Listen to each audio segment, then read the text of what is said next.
አንተ ምስኪን ሰው ልትጠፋ ነውና ተመለስ። ሳታውቀው ራስህን እየገደልክ ነውና ንቃ። አሊያ ግን መጨረሻ አያምርም፣ ፍጻሜህም ሞት ነው የሚሆነው። መኖር እጅጉን ስትፈልግ በገዛ እጅ የሥጋ ፍላጎትን እየተከተልክ ራስህን ከአምላክ እያራክ ነውና ሳይረፍድ ተመለስ። ለንስሐ የሚተርፍም ጊዜ አይኖርም። ሁሉም በድንገት እንደ ዓይን ጥቅሻ ያልፋል። ዋይታ እንጂ ሰላም አይኖርም። ለዚህ የመከራ ዘመን የተላለፈ አስቸኳይ መልእክቱ የብዙዎቻችንን ጥያቄ የመለሰ መልእክት ነው። በዚህ የመከራ ዘመን እኛ ምን እናድርግ? ከሚመጣው ጥፋት ለመዳን ይረዳን ዘንድ ገዳማውያን አባቶች ምን አሉ? ሰላም ጤና ይስጥልን ውድ የቃል ሚዲያ ቤተሰቦች እንደምን አላችሁ? በዛሬው መርሃ ግብራችን ስለማይቀረውና ስለሚመጣው አስጨናቂ የመከራ ጊዜና ሰዓት ገዳማውያን አባቶች ያስተላለፉትን መልእክት ላይ የተጠናከረ መረጃ ይዘን ስለቀረብን በጥሞና እንድትከታተሉን እየጋበዝን ለቻናላችን አዲስ ከሆናችሁ ላይክ፣ ሼር፣ ሰብስክራይብ በማድረግ አዳዲስና ወቅታዊ ሀገራዊና ቤተክርስቲያናዊ መረጃዎች እንዲደርሱ የደውል ምልክቷን በመጫን ቤተሰብ ይሁኑ።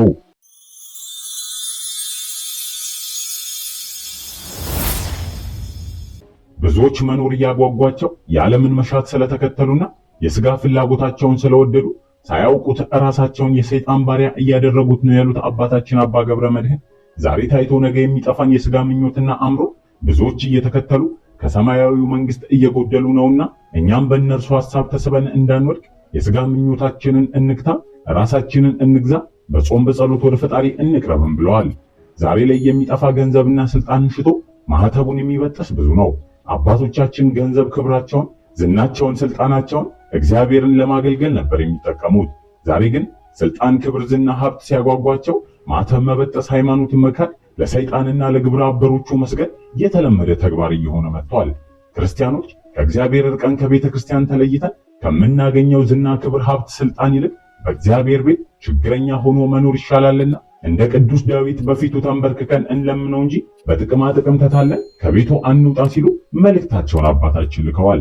እግዚአብሔርን አንዲት ነገር ለመንኩት እርሷንም እሻለሁ፣ በሕይወቴ ዘመን ሁሉ በእግዚአብሔር ቤት እኖር ዘንድ እግዚአብሔርን ደስ የሚያሰኘውን አይዘን መቅደሱንም እመለከት ዘንድ እንዳለ ቅዱስ ዳዊት በመዝሙር 27 ከቁጥር 4 መቅደሱን ተመልካች እንሆን ዘንድ ራሳችንን ከመብልና ከስጋዊ ባህሪ እንጠብቅ ዘንድ የግድ ያስፈልገናል በማለት አባታችን አባ ገብረ መስቀል መልእክትን አስተላልፈዋል። መብል የስጋ ፍላጎትን የሚጨምር በሰውነታችን ውስጥ ያሉ ህዋሳቶችን፣ ፈሳሾችን ቶሎ ቶሎ እንዲያመነጩ የሚያደርግ ነው። ይህም ፈሳሽ የደም ስሮቻችንን በመብላት ግፊትን ይፈጥራል። በዚህም ለዝሙት ትልቅ ፍላጎትን ያሳድራል። እየበሉና እየጠጡ የስጋ ፍላጎትን፣ ዝሙትን አጠፋለሁ ማለት የሚነድን እሳት ለማጥፋት ቤንዚን እንደመጨመርም ያህል ነው። ይህም ብቻ አይደለም፣ መጣላትና ከኔ በላይ ሰው የለም ማለትንም ያመጣል። ይህንን ነገር ተቆጣጥሮ ስጋን ለነፍስ ለማስገዛት ጾም አስፈላጊ ነውና አምላካችን እግዚአብሔር ጾምን ለኛ ሰርቶልናል። አምላካችን ጾሙን ቀድሶ ሰጥቶናል። ጾምን እንቀደስ ዘንድም ቅዱስ ባህሪ አምላካችንን በቅድስናው እንመስለው ዘንድ የምንማርበት አንዱ መንገድ ነው። ክርስቲያኖች ታዋቂ ግለሰቦችን ለመምሰል ያደረጉትን ነገር ለማድረግ ሳይሆን ሰማያዊው ንጉሳችን ክርስቶስ ያደረገውን ወይንም ደግሞ የሰራውን የጾም መንገድ መከተልና መሽቀዳደም ይገባናል። ጌታችንና መድኃኒታችን ኢየሱስ ክርስቶስ በመጽሐፍ ቅዱስ እንደተጻፈው ፈተናን ድል ነስቶልን ጾምን ለኛ በጅቶልናል። እንዲሁም በዓለም ሳላችሁ መከራ አለባችሁ፣ ነገር ግን አይዟችሁ እኔ ዓለምን አሸንፌዋለሁ ብሏልና አባቶቻችንን በዚህ ፈተና ውስጥ አልፈው ታላቂቷን ቅድስት ቤተክርስቲያናችንን ለኛም አስረክበውልናል። እኛም የነሱን ፈለግ በመከተል መኖርም ይገባናል። ቅዱስ ያዕቆብን በመልእክቱ ወንድሞች ሆይ የእምነታችሁ መፈተን ትዕግስትን እንዲያደርግላችሁ አውቃችሁ ልዩ ልዩ ፈተና ሲደርስባችሁ እንደ ሙሉ ደስታ ቁጠሩት በማለት ፈተናችንን ወደ መንግስተ ሰማያት የምንገባበት እንደሆነም ነግሮናል።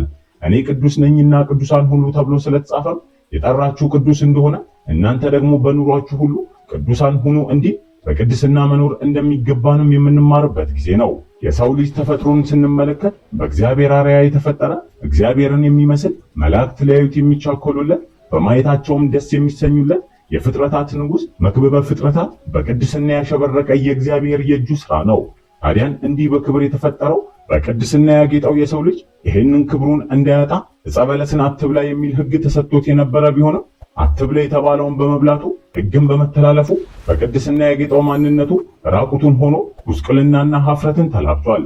ምሕረቱ እጅግ የበዛው አምላካችንም ከሰማያ ሰማያት ወርዶ ከድንግል ማርያም ተወልዶ አዳምን በ30 ዓመቱ አግኝቶት የነበረውን ክብር ሊመልስለት ጌታችን መድኃኒታችን ኢየሱስ ክርስቶስ በ30 ዓመቱ በዕደ ዮሐንስ በፈለገ ዮርዳኖስ ተጠምቋል። እንዲሁም ሳይውል ሳያድር ወደ ገዳመ ቆሮንቶስም ገብቷል። በመብል የወደቀውን አዳምን በጾም ጠላቱን ድል ሊያደርግለት ፈለጉን እንድንከተልም አርያውን እንመስል ዘንድ ከቆመ ሳይቀመጥ ከዘረጋ ሳያጥፍ 40 መዓልትና 40 ሌሊትም ጾሟል። ጌታችንና መድኃኒታችን ኢየሱስ ክርስቶስ በገዳመ ቆሮንቶስ ሲጾም ሰይጣን ሊፈትነውም ቀረበ። በመጀመሪያም እንዲህ አለው፣ የእግዚአብሔር ልጅ ከሆንክ እነዚህን ድንጋዮች እንጀራ እንዲሆኑ በል አለው። ሰይጣንም የመጀመሪያውን ሰው አዳም በመብል ድል ነስቶት ስለነበረ በለመደበት መንገድ ክርስቶስን ድል ሊነሳው መጣ። ይኸውም አብ በደመና የምወደው ልጄ እርሱ ነው ሲል ሰምቶት ነበርና ይህንን ተናግሯል። ሰይጣን ይህንን ያለው በማቴዎስ ወንጌል ምዕራፍ 3 አንድምታ ትርጓሜ እንደምናነበው በአንድ እጁ ድንጋይ ይዞ በሌላ እጁ ደግሞ ዳቦ ይዞ በመቅረብ ነበረ። ኢየሱስ ክርስቶስም ምነው ከያዝከው አንበላም ቢለኝ አዳምን ድል እንደነሳሁት እርሱንም ድል እነሳዋለሁ፣ ድንጋዩን ደግሞ ወደ ዳቦ ቢቀይረው ለኔ ታዛዥ ነው ብዬ ዕዳ እጽፍበታለሁ ብሎም ነበረ።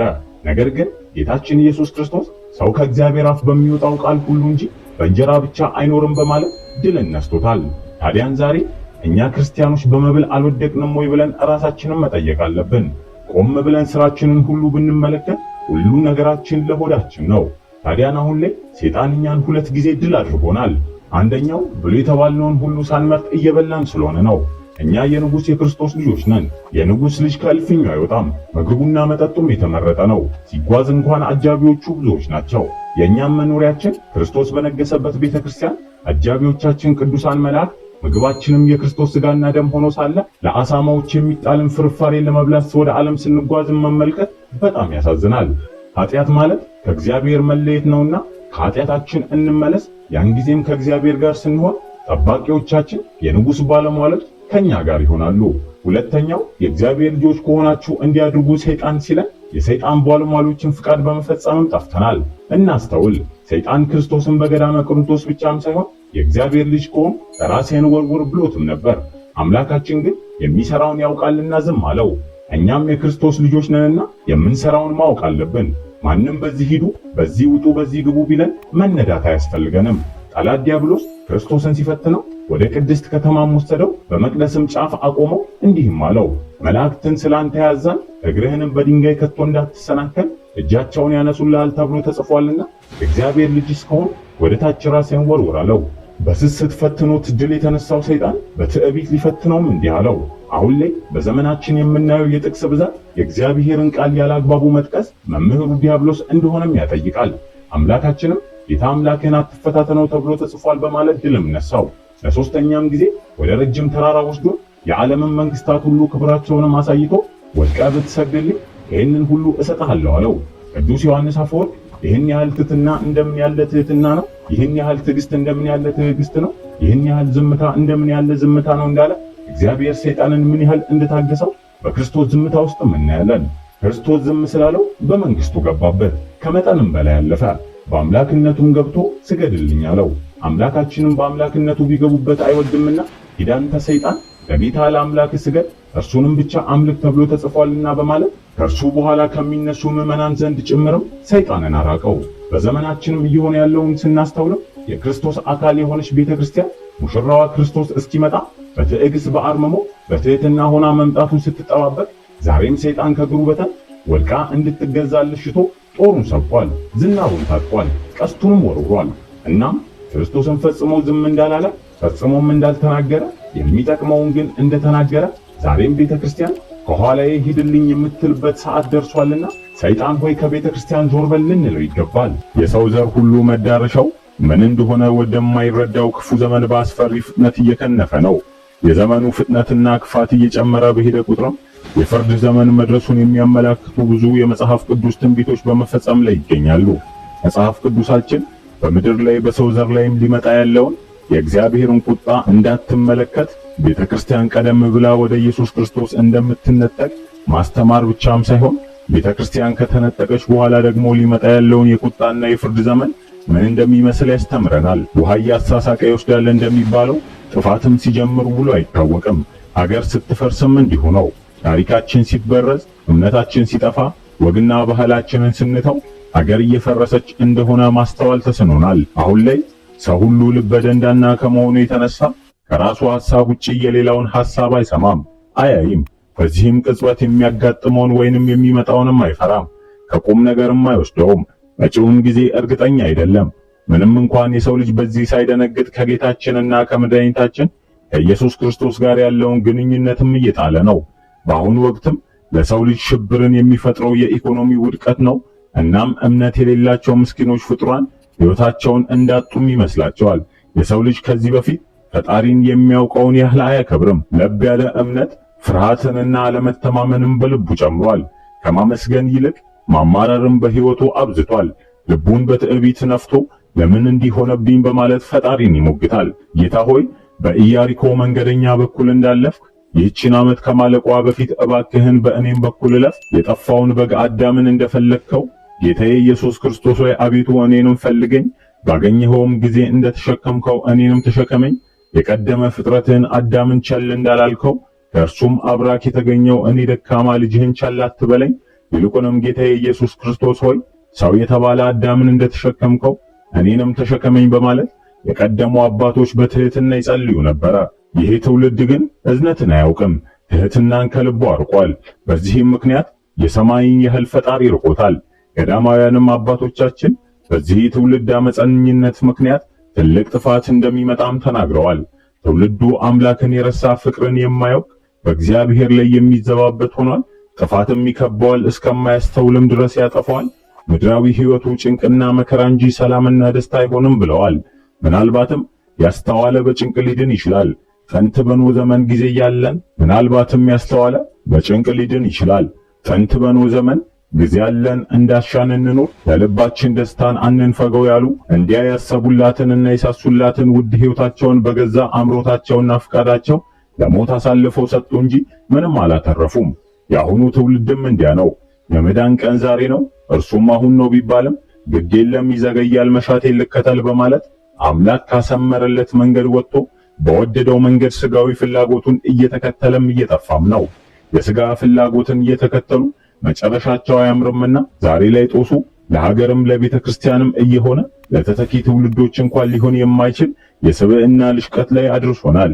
ይባስ ብሎ የአባት ዕዳ ለልጅ እንዲሉ ጥፋታችንን መርገም ይመስል ልጆቻችንን ሊቀጭብን ወጣቶችን ካሰቡበት ሳይደርሱ በመንገድ እንዲቀሩም እያደረገ ነው። ታዲያን ይህ የጭንቅ ዘመን እንዲህ በቀላል አያበቃምና አባቶች ተዘጋጁ ሲሉ መልእክትን ያስተላለፉ ሲሆን ከዚህ በኋላ የሚመጣው ጊዜ እንደ ሀገር ከባድ እንደሚሆንም ተናግረዋል።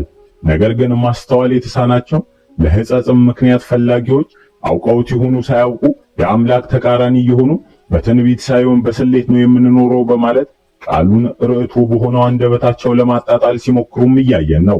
እርግጥ ይህ ዘመን የቃል ዕውቀት ተናጋሪዎች እንዳሸን የፈሉበት እንጂ ትንሽ እንኳን ለማዳመጥና መልካም ስራዎችን ለመስራት ፈቃደኝነት የሚያሳዩበት ዘመን አይደለም። ብዙ የሚናገር ሰው በሰዎች የህሊና ሚዛን ሲመዘን ውጤቱ በትንቢተ ዳንኤል ምዕራፍ 5 ከቁጥር 25 ላይ እንደምናነበው ማኔል ቴቄል ፋሬስ ነው።